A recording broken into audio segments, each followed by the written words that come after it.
What's good, everyone? It's Tyler Hill here, and as promised, I have some news to share with you. At the beginning of this year, I found out that I have a pretty significant ailment in my brain. It's potentially fatal, and here in a few months, I will be considering brain surgery. But before I tell you about that, I'd like to tell you about poetry.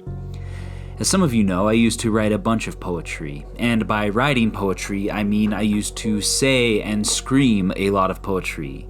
The art I would create was entirely audible and memorized. These collections, which I affectionately called Tyler Hill's Poem Noise, were more of a performance rather than something written and read.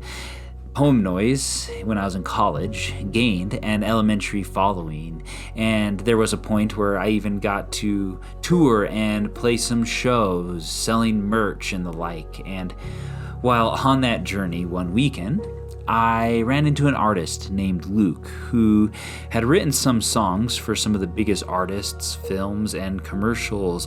You probably don't know who he is, but I'm sure you've heard some of the music he's written.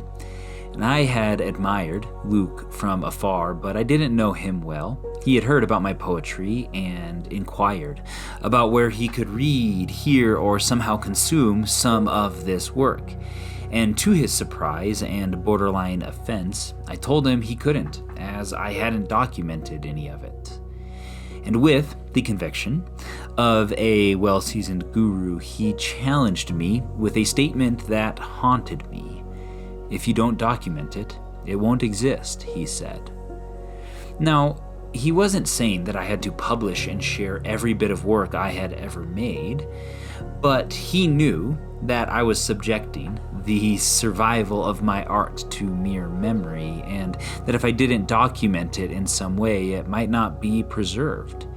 And I suppose that that's okay. Ultimately, it's my choice, but it was something I had to consider, especially coming from an artist that I admired. And sitting here today, regrettably, my memory has released most of the poetry I wrote in that era.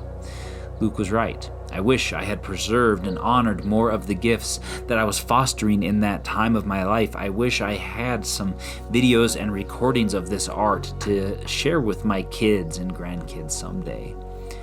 Now, I did take some of his advice, and I have a little bit documented, but I really, really wish there was more that I could pass along.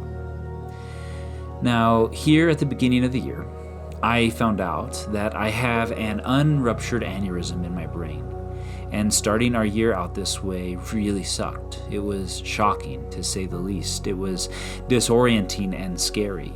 If an aneurysm ruptures in your brain, survival is not likely, and for those who do survive, life is very likely to be very different.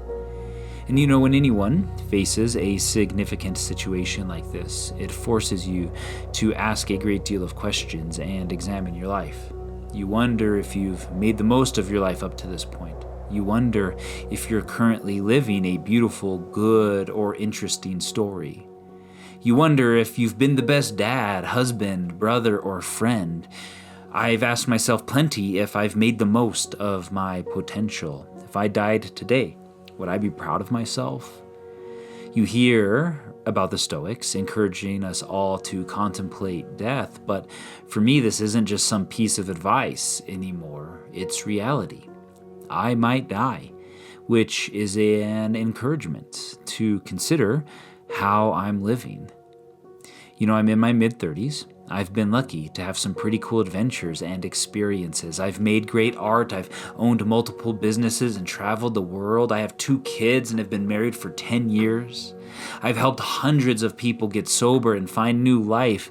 I've been a hospitality consultant. I've experienced depression and significant loss while coming out the other side okay. I've been mentored by my heroes, and I've been blessed to pass much of that wisdom along.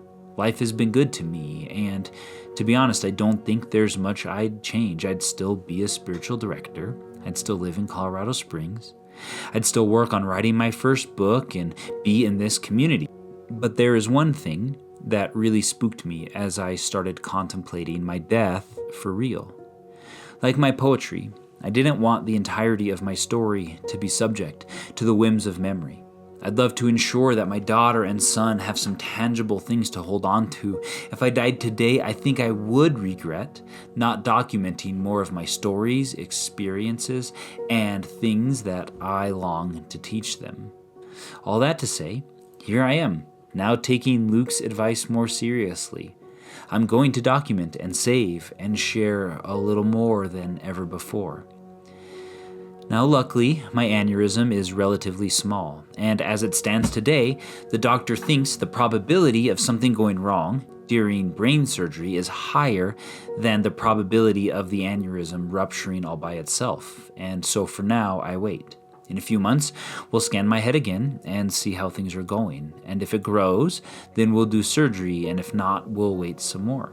And so while I wait, I hope to capture some eclectic wisdom, stories, and echoes from my community and my past here on this new podcast. I expect the topics to be wildly eclectic, spanning the range of art and music to hospitality and spirituality, physical and mental health. There'll be interviews, inspirations, and discussions. Over time, I believe it will be a well-rounded collection of perspectives and stories through the lens of my life. Now, at the risk of sounding mildly egotistical, the first season is going to be my story. What are the hallmark things that have shaped my humanity and spirituality? How did I fall in love with my wife, and what's my worst tattoo? What is the definitive list of the best Disneyland attractions? What advice would I give to young entrepreneurs like I used to be? I think this topic will be fun for the podcast, so you can get to know me before I explore other topics. But more than anything, my aim is that my story will echo into the future for my kids and for theirs. And while I do hope this podcast will serve, encourage, and entertain you well, it's mostly for me and it's for them.